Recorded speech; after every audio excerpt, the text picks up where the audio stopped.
Okay. Ooh, look, there appears to be sound. Good morning, everybody, for round two of Monday Morning Mindset. Evidently, the first one we just did had zero sound for 20 minutes. And I have no idea why, but I see some sound happening down on the bottom. So we're going to go ahead and just proceed with hope and faith. Good morning. I'm Erin from Girl Catch Fire. We help women in midlife get unstuck and on purpose. And today, we are talking about lament. And what I mean by that, just specifically, is there is there are a lot of big things happening in the world right now. Big kind of hard things. The LA fires, the hurricane that hit North Carolina. I mean, take your pick. Like, there's so many things going on right now, and it's easy to get swamped. So, what I want to do today is like strike a little bit of a balance, because if I have a beef with the coaching industry, it's this idea that you always have to keep a positive mindset. And yes, but the problem with that is that very often we can spiritually bypass ourselves, or we wind up in a state of toxic positivity, which is simply saying, I'm going to dismiss the complexity of the human emotions or the human experience. So like, some emotions are legal, some emotions are not. And even if you don't believe that, mm, you might subconsciously believe it, right? Like, that I can only be positive. And I'm a life coach. Listen, so I get it. Like, this is a thing that you see in the coaching industry. It's like, well, look on the bright side, or at least you dot dot dot. And I just want to take that apart a little bit today, because yes, having a clean, focused, bright mindset is critically important. And it's also important to allow the big emotions that are part of the human experience to surface and be there. Because if we don't, we'll just end up suppressing them. And then they're going to find their way out one way or the other. So let's not do that. Okay. So I don't feel like I need to make a big case for why toxic positivity is a bad idea. But I just did. So so the point is, if it worked, we would do it, but it doesn't work. So let's do something else. So let us, and somebody just popped in here. So just let me know in the chat if the sound is working. It appears to be, but again, it's hard to know on this end. So let's go to the Jews to find out what to do when we have big emotions. Like, probably people in Los Angeles are feeling. I don't even live in Los Angeles, but it has a place in my heart. And man, my heart is just broken for the people who have lost their homes and businesses, etc. So what do we do about that? Okay, well, first of all, the Jews know that lament was just a normal part of life, and they had rituals around it, like sackcloth and ashes, and sitting shiva with somebody, and wailing, and fasting. These were all part of the Jewish tradition for dealing with grief, sadness, loss, and big emotions like that. So, and there's entire books of the Bible devoted to it: Lamentations, Psalms, Habakkuk.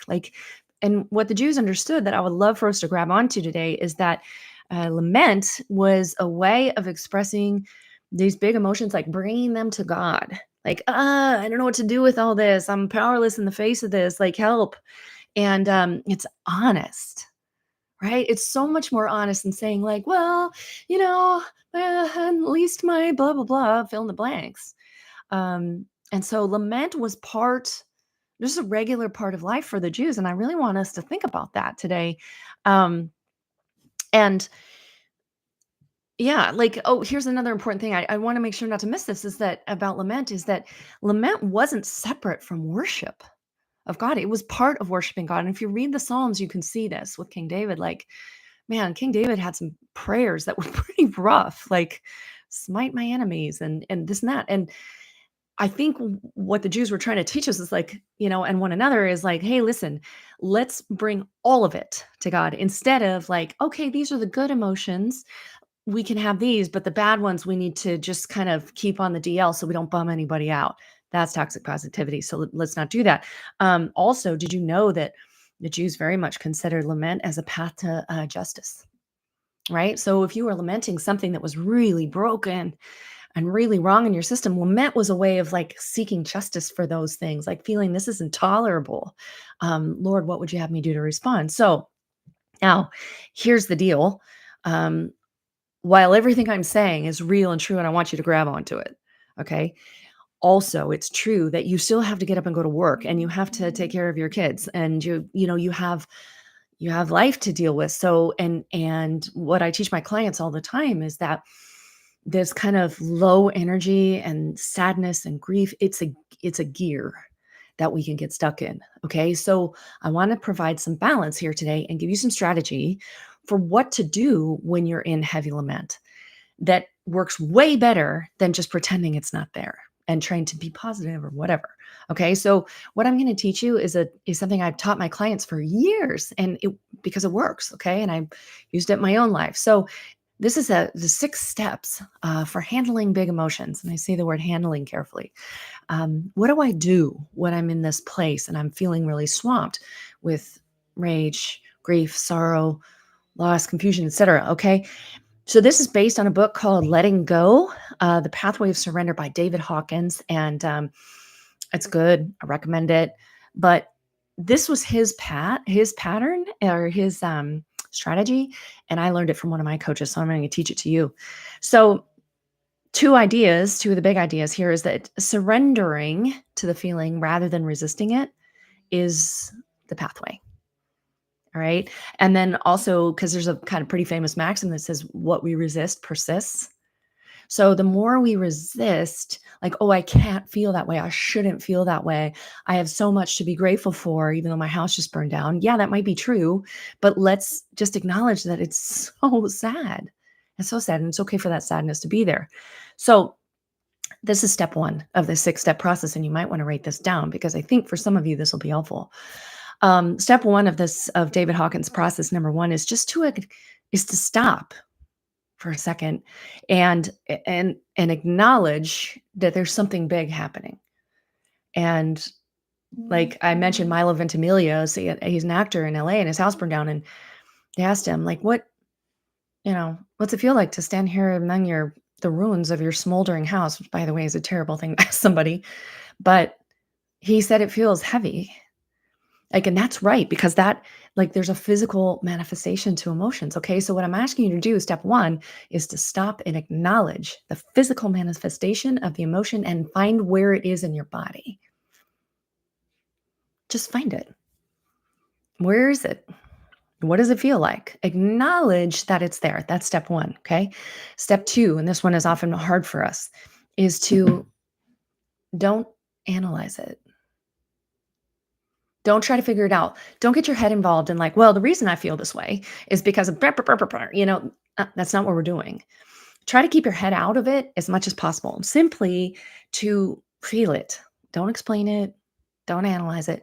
Step two is just to feel it, just to keep feeling it. Like, wow, this heaviness in my chest.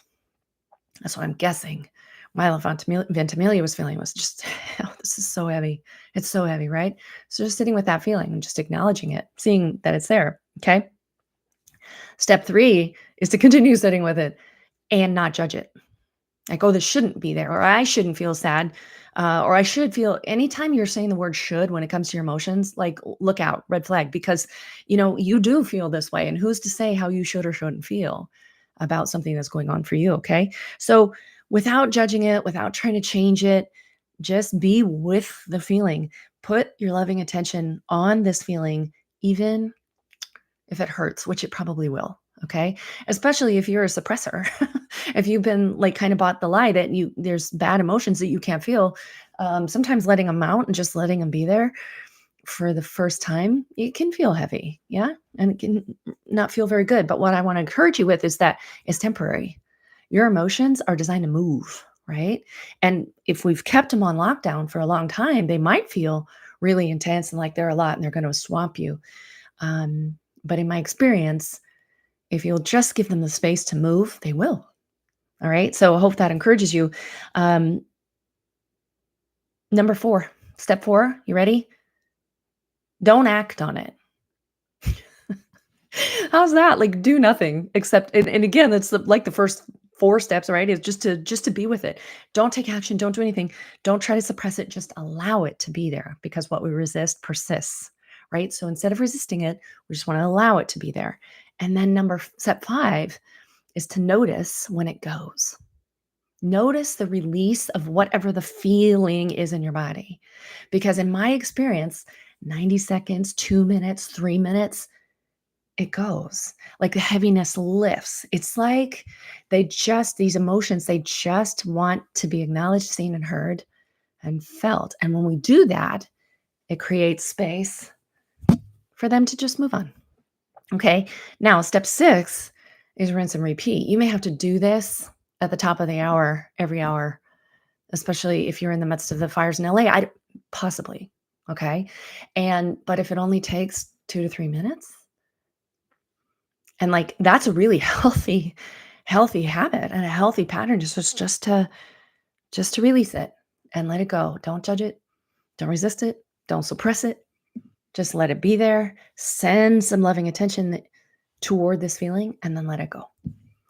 That's it. That's the process. Now, depending on where you are in the process, there's a alternative to part 6 here where you just kind of repeat the process. If you're ready and if it feels appropriate, you can also bring in a little bit of something else. It can be gratitude. It can be hope. It can be whatever. But if that feels like too much, skip it. Don't do it. Okay. So let me run through those steps again. Step number 1, when you're feeling a really big emotion, acknowledge it and figure out where it is in your body. Okay. Step 2, don't analyze it. Please don't analyze it. Just don't try to figure it out. Don't explain it. Don't defend it, whatever. Just feel it. Some of you, that's going to be the hardest step. Step 3, sit with emotion without judging it or trying to change it. Just sit with it. Step 4, don't act on it either. Don't suppress it. Don't try to run it off. Just allow it, because what we resist persists. That's a fact. Okay. If somebody else, you can even do this with somebody else. Like when they want to be like, well, at least, like just zip it, right? You can sit with somebody else in the same process, right? Just allowing the feelings to be there. What a gift to give somebody else who's grieving, right? To just sit with them. That is the essence of sitting Shiva in the Jewish tradition with somebody who's died. Okay. Or the family members of somebody who's died. And then number 5 is just notice when it goes. Be like, oh, that worked. That's all I want you to just recognize is like, oh, I feel a little bit better. Okay. I didn't suppress it. I didn't resist it. It just kind of moved on. Okay. And then 6 is rinse and repeat. This is not a one-time deal. You may have to do this multiple times a day. All right. Couple of final notes that I want you to remember is that emotions are just energy and it wants to move. And the problem with toxic positivity is it locks it in. It says some emotions are legal and some emotions are not. Therefore, the legal ones, I get to just, be in and enjoy and pass around. And it was based on a good idea, right? But the bad ones, I got to lock them down, right? That's not what we're doing here. So they're neither good nor bad. They just are. And we just want to let them flow so they can dissipate. The second one is resistance. It traps it. So like, let's allow rather than resist. Let's surrender rather than resist. Okay.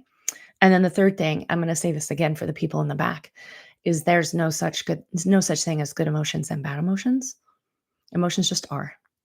Okay. Now there are good and bad actions as a result of your emotion. Like if you go and smash the windows in your neighbor's car because you're mad at them. Okay, the anger is legal. The action of smashing the windows in their car is not, right? An important distinction. So again, this may help you just allow whatever is there to be there without judging it, without resisting it, to just surrender to it. And in your, private time, in your moments of just sitting with it, okay? And again, probably one of the best things that you can do for somebody who is in lament right now, maybe if you're in LA watching this, and is simply to sit in this process with somebody else, maybe even teach it to them. Hey, let's just, like, where do you feel that in your body, Milo? I would, like that's a really good example. Like it just feels heavy. Where does it feel heavy in your body? And can we just allow it to be there? And can I sit here with you in it? That is a gift that you can give somebody. So again, the big idea today is just to say, like, having a good, clean, positive mindset is important. And being able to process your emotions as they arrive also important. So we want to do both. Okay. So I hope that helps you today. Um, and going forward, that you remember this process. I'll drop it in the show notes. The book is called Letting Go by David Hawkins. Highly recommend. Hope you guys have a great day. Thanks for being here. Some of you, maybe this is the second time you were here this morning, but hopefully this time you could hear me.